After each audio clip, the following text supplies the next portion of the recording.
In this video, we're finally covering how to set tasks on the Oudie N. In order to do this, you need to understand the user interface and need to have waypoints and airspace already loaded onto the Oudie N. We've covered both these topics in previous videos, so check them out if you need to.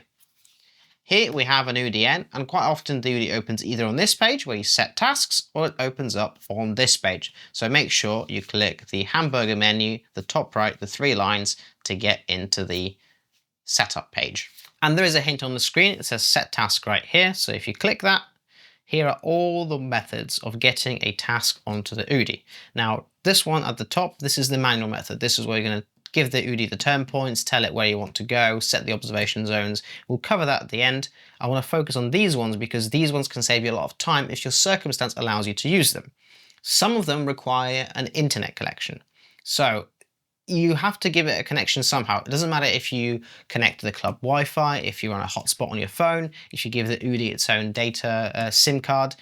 Doesn't matter as long as it has a data connection of some description. And there's other benefits, like you can connect SkySight to your Oudie and then you have your weather maps on the display. You can see Oudie N targets, stuff like that. So giving the Oudie an internet connection, really good idea, and it also allows you to use some of these.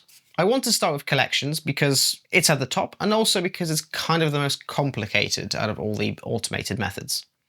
The Oudie N accepts waypoint files in a cup format, and that cup format doesn't just contain waypoint files, you could also include in it task files. So if you have a file that has waypoints and tasks in it and you give it to the Oudie N, you will then find all those tasks in a collection. You might struggle to understand why you'd want this, but as an example, here in the UK, we have the BGA turn point database. These are turn points spread all over the UK, and they're what you'll use 99% of the time to set a task, and so you can upload it to the BGA ladder, things like that. However, the BGA turn point list isn't necessarily sufficient for every single use case. So as an example, my gliding club has local ladder flights that use local lakes as turn points, and those lakes are not on the BGA list. So I have a collection, I have a waypoint file with just those lakes set up as a turn point, so I can make local ladder flights using that database. If you are flying in a competition, for example, you may have the need for several start sectors and several finish points and several control points to move the entire grid around a bit of airspace.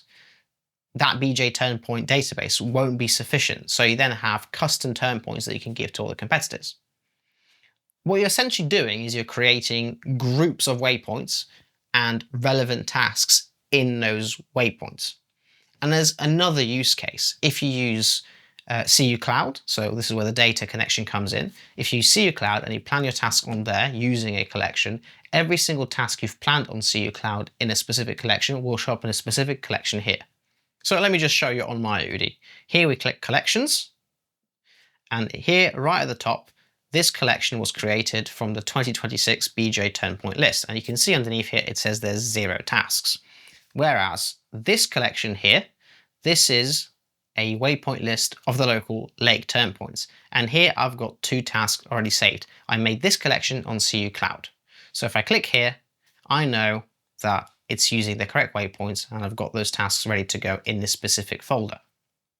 Below that, I have waypoints from Aston Down when I flew a competition there. And this has loads of additional waypoints that were required for the competition. And again, you can see there's actually no tasks saved there. The important thing to note with collections is that the tasks have to be in that cup file, regardless whether or not you created it on SeeYou Cloud or any other app that allows you to create waypoint files. It has to be in that file. Saved tasks don't go into collections, only tasks created in that cup file. Back into the setup page, and we'll click set task one more time. Below collection, we've got Soaring Spot. This one, in my opinion, is the best method of getting a task onto the Oudie in a competition environment. And I'll just show you why. We click Soaring Spot, and here we have a list of every single competition that's currently active on Soaring Spot. Let's pick the top one, and you can first of all select which class you're flying in. Once you select that, the Oudie remembers, and the next time you load it, it's already preloaded.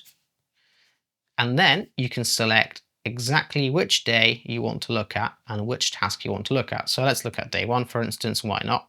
here's the task, and I click load task. And here we are. The task is already loaded into the Oudie with all of the correct observation zones, start heights, finish rings. Everything is preset. I don't have to fiddle with anything. It's worthwhile checking, making sure that everything is set correctly. But this comes directly from the competition organizers. And there is another benefit of using the soaring spot function, because it isn't just for getting the task onto the Oudie. If I back out of here, clear the task, go back to set task, soaring spot, pick that competition again. Nope. You can see below the classes, I've got the latest airspace file, and below that, I've got the latest waypoint files. So I can get this Oudie set up for that competition, pressing 3 buttons, no SD cards, no cables, no laptops, no adapters, just the Oudie itself.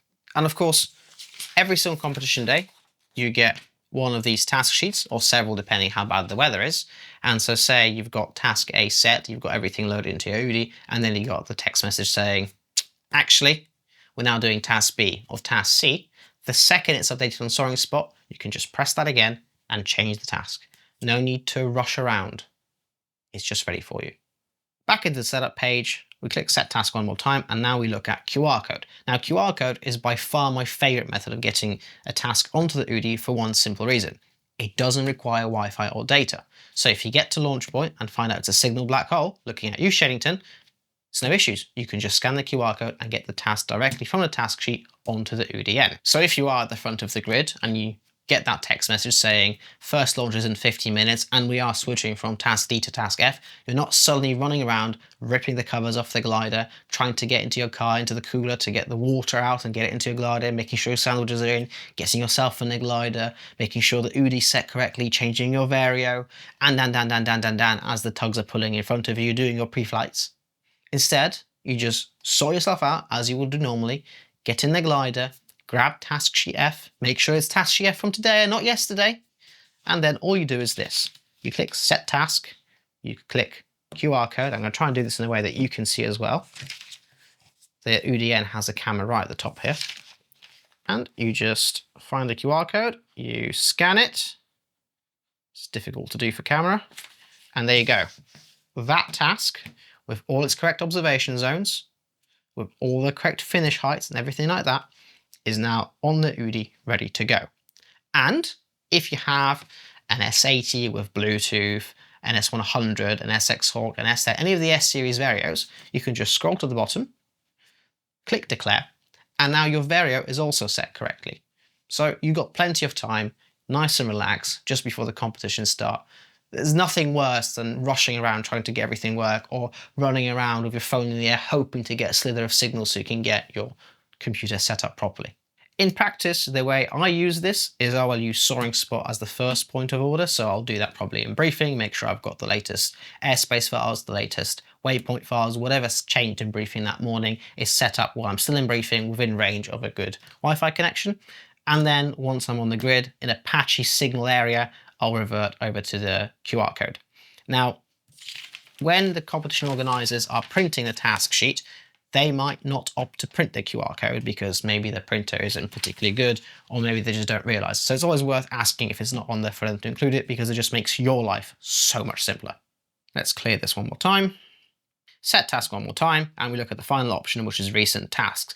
And it's recent tasks and save tasks once you click it. So anything you've set recently, it will be up here, and anything that you've saved. So I'll show you in a minute how to set everything up manually. Anything you've saved manually will be down here.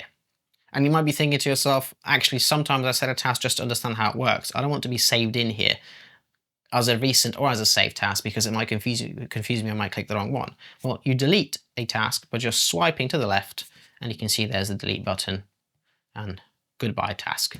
So let's back out of this one more time, and we can finally look at setting the task in the manual way. So click enter turn points, and we're going to look at this task sheet again to set exactly what it says here.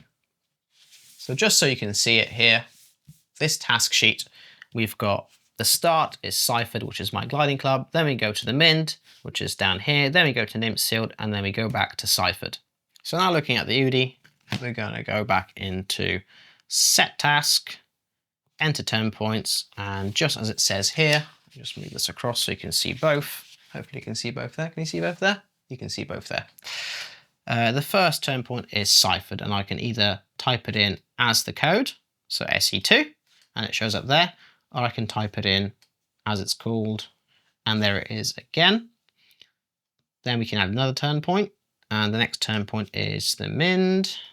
Let's find it. There it is. Add another turn point, and that's going to be Nymphsealed.